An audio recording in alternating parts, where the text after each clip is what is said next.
नमस्कार मित्रांनो, आता मी स्वामीचे दर्शन घेऊन आहे सोलापूरचे ग्रामदैवत असलेले सिद्धेश्वर महाराज मंदिराकडे। या मंदिराचा इतिहास फार जुना आहे, तसेच लिंगायत समाजासाठी हे पवित्र स्थान आहे। सिद्धरामेश्वर हे भगवान शिव व भगवान विष्णू यांचे महान भक्त होते।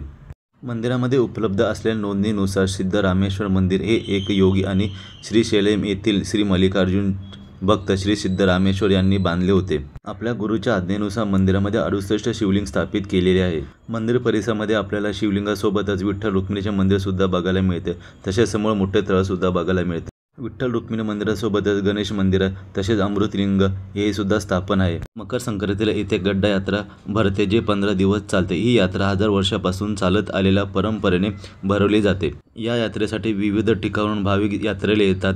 या यात्रेचे खास वैशिष्ट्य म्हणजे नंदीध्वज पूजा, होम, अक्षता सोहळा हे बघण्यासारखे असते। तसेच या यात्रेमध्ये मोठमोठे देखावे सुद्धा बघण्यासारखे असतात। आता आपण जी समोर समाधी बघत आहे तीच सिद्धेश्वर महाराजांची समाधी आहे। इथून पुढे आपण जाणार आहे गुरु मल्लिकार्जुन मंदिर बघायला। चला तर मग भेटूया पुढे।